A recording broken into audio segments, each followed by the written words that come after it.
Hi guys, welcome back to Lavender Diaries. ඔන්න එහෙනම් හැමදාමත් වගේ Lavender Diaries මගේ YouTube channel එකට ඔයගලන් හැමෝම ගොඩාරියක් ආදරෙන් පිළිගන්නවා.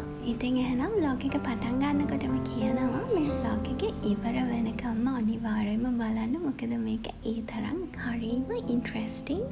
ඔයගලන් අනිවාර්යයෙන්ම ආසවෙයි. මොකද මම දන්නවා මගේ channel එකත් එක්ක ඉන්න මගේ Lavender family එකම කොයි තරම්නම් aesthetic vibe එකට ආසද කියලා. අලුත් අවුරුද්ද ලැබුවත් එක්කම මට චුට්ටක් හිතුණා අපේ ගෙදර චූටි වෙනස්කම් ටිකක් කරන්න පටන් ගන්නවා කියලා. ඔන්න ඒකේ පළවෙනි ස්ටෙප් එක විදිහට මට හිතුණා අපේ මාස්ටර් බෙඩ්රූම් එකේ මේ කෝව් එකකට යනවා කියලා. ඉතින් හරි අපි එහෙනම් මේ කෝව් එක කොහොමද උනේ කියලා බලන්න. අපි දැන් ආස කරන විදිහ මිනිමලිස්ට් vibe එක මේන්ටේන් වෙන ගමන්ම අපේ රූම් එක වෙනස් කරගෙන යනවා කියන එක චුට්ටක් විතර අමාරු දෙයක්. මොකද අපිට ගොඩාක් වෙලාවට ඩීටේල්ස් ගැන හොඳට හිතන්න බලන්න වුණා. ඉතින් එතකොට අපිට එකපාරට මොළුවට ආපු දෙයක් තමයි ඒක අපි කලර්ස් වලින් එහෙම නැත්නම් මොන හරි වෝල් එකේ එකතු කරන ඩීටේල්ස් වලින් වෙනස් කරනවට වඩා ප්ලාන්ට්ස් වලින් රූම් එකේ මේකෝවර් එක කරනවා කියලා. ඒකත් එක්ක අපි හිතුවා ප්ලාන්ට් රූම් මේකෝවර් එකකට යන්න කියලා. එතනදී අපි මුලින්ම කරේ හොඳ ඉන්ඩෝර් ප්ලාන්ට්ස් ටිකක් සිලෙක්ට් කරපු එක. ඉන්ඩෝර් ප්ලාන්ට්ස් ටිකක් සිලෙක්ට් කරගන්නකොට අපි සැලකිලිමත් වෙන්න ඕනේ දේවල් ගොඩාක් තියෙනවා. මෙතනදී අපි ફોකස් කරපු ලොකුම දේ තමයි නඩත්තුව පහසු වීම. මොකද අපි ඉන්ඩෝර් ප්ලාන්ට් එකක් ලස්සනට දවසක් දෙකක් තියාගන්නව නෙමෙයි. අපි යාලව හොඳට බලා ගන්න ඕනේ. ප්ලාන්ට් එකක් කියන්නේ හරියට චූටි බබාලා වගේ. එතකොට අපි යාලව ගොඩාරියක් ආදරෙන් පරිස්සමෙන් බලා ගන්න ඕනේ. යාලට අවශ්‍ය වතුර, ඉර එළිය මේ හැමදේම හරියට හරි විදිහට ලබා දෙන්න ඕනේ.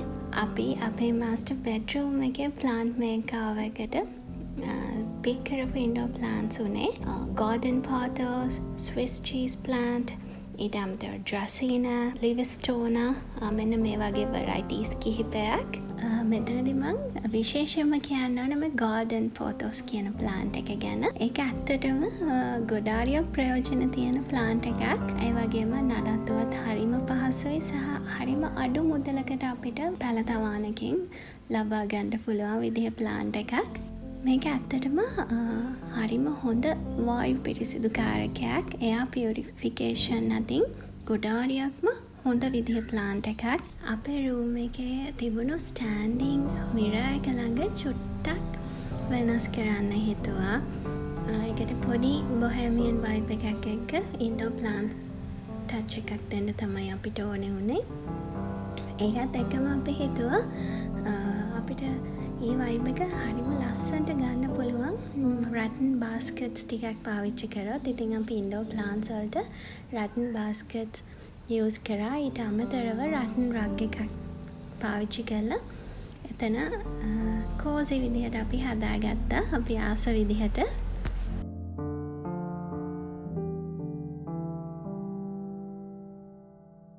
අපි කලින් පාවිච්චි කළේ ග්‍රේ කලර් ඩුවෙට් එකක්.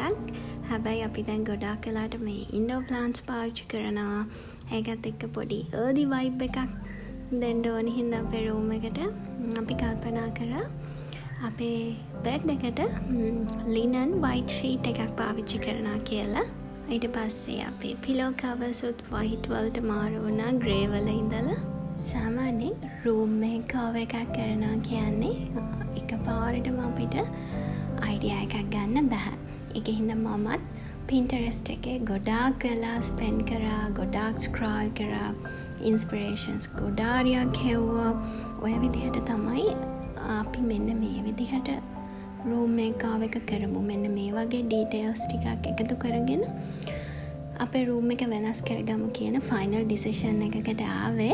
සාමාන්‍ය පෞද්ගලිකව අපි දෙන්නගේ කැමැත්ත නම් ගොඩාක් දුරට මිනිමලිස්ට් වයිබ් එක මේන්ටේන් කරන එක.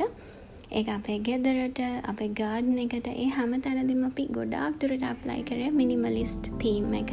මොකද මම විශ්වාස කරනවා අපේ සාමාන්‍යයෙන් බෙඩ්රූම් එක කියන්නේ අපේ ගෙදර ඇත්තටම ගොඩාරියක් වැදගත් තැනක්. මොකද අපි කොච්චර වැඩ කරත් ලෝකෙ කොහෙට ගියත් අපිට ගෙදර තරම් දැනෙන තැනක් නැහැ. එතනිනුත් අපේ බෙඩ්රූම් එක සහ අපේ නිින්ද මේ හැමදේම අපේ ජීවිතයට ගොඩාක් වැදගත් වෙන අපේට යහපත් මානසික සෞඛ්‍ය සහ ශාරීරික සෞඛ්‍යයක් පවත්වාගෙන යනකොට නිින්ද කියන දේ ගොඩාක් බලපානවා. එතකොට අපේ මාස්ටර් බෙඩ්රූම් එක කියන තැන අපි ආස විදිහට අපිට සුව පහස විදිහට තියෙන තරමට අපේ ජීවිතේ ඉතුරු වැඩ කටයුතු කරගෙන යන්න හරිම පහසුයි. ඔය හින්දාම මාස්ටර් බෙඩ්රූම් එක අපි ආසම විදිහට හදා ගන්නවා කියන්නේම අපි කරන ගොඩාරියක්ම ප්‍රයෝජනවත් විදිහේ ඉන්වෙස්ට්මන්ට් එකක්.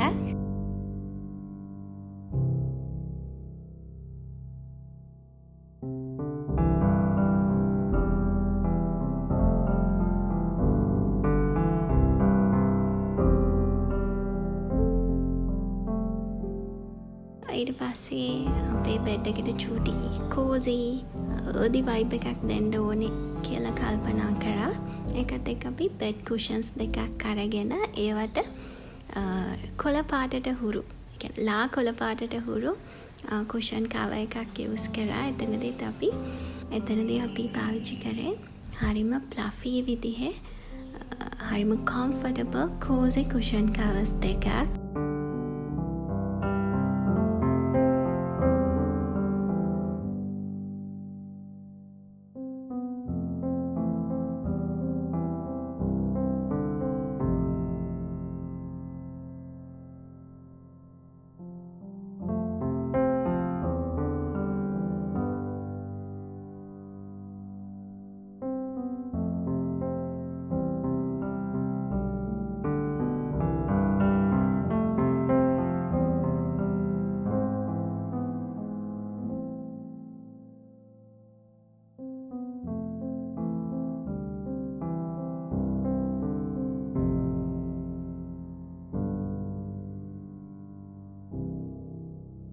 මං කියවනේ අපේ රූම් එකේ මොකක්ම ෆර්නිචර් තිබුණේ නැහැ. ඉතින් අපිට ප්ලාන්ට් රූම් එකක් කරනකොට අපිට ප්ලාන්ට්ස් තියාගන්න ස්පේසස් ටිකක් අවශ්‍ය වෙනවා. ඒකත් එක්ක අපි හිතුවා වෝල් ෂෙල්ෆ්ස් ටිකක් අපේ බිත්තියටම මවුන්ට් කරනවා කියලා. එතනදී අපි වුඩන් කලර් එකෙන්ම වෝල් ෂෙල්ෆ්ස් දෙකක් ඩිසයින් කරගත්තා. එකක් අපේ ඇඳට පැරලල් විදිහට උඩින් මවුන්ට් කරා. ඒ වගේම සයිඩ් එකේ චූටි ෂෙල්ෆ් එකක් මවුන්ට් කරා. ඒ වගේම ගාඩන් පොටස් කියන්නේ ඇස්තටිකලි හරිම ලස්සන වයිබ් එකක් දෙන විදිහේ ඉන්ඩෝර් ප්ලාන්ට් එකක්. ඒ වගේම ඒක ප්‍රොපගේට් කරන්නත් ගොඩාක් ලේසි.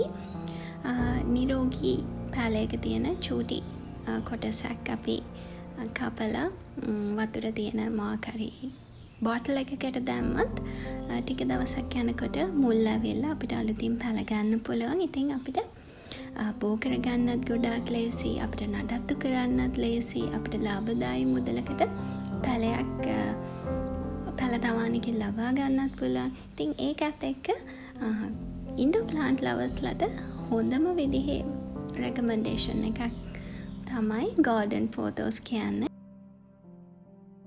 අපේ බෙඩ්රූම් එකේ අපි කලින් බෙඩ්සයිඩ් කබඩ් එකක්වත් යූස් කරලා තිබුණේ නැහැ. ඉතින් අපිට හිතුණා බෙඩ්සයිඩ් කබඩ් එකකුත් යූස් කරනවා කියලා. ඒකත් එක්ක එතන චූටි ප්ලාන්ට් එකක් තියලා එතන ලස්සනට චූටියට අපි ආස විදියට අරේන්ජ් කරගත්තා.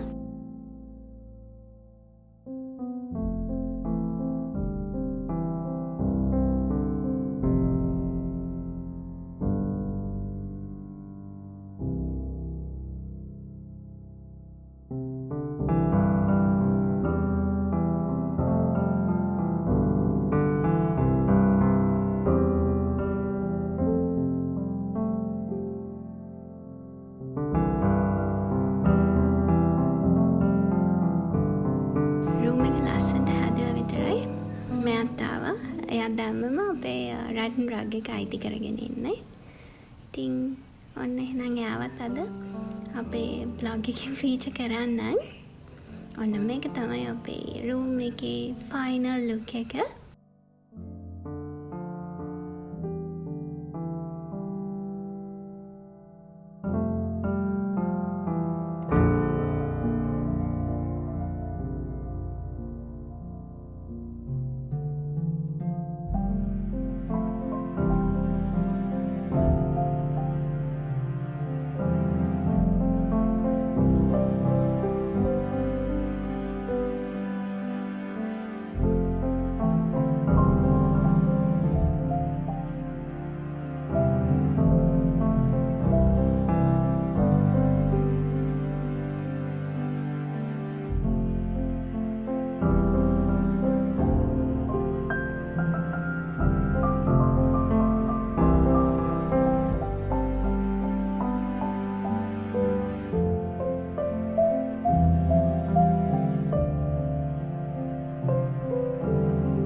කිසිමක් තියෙන තැනක් නැහැ.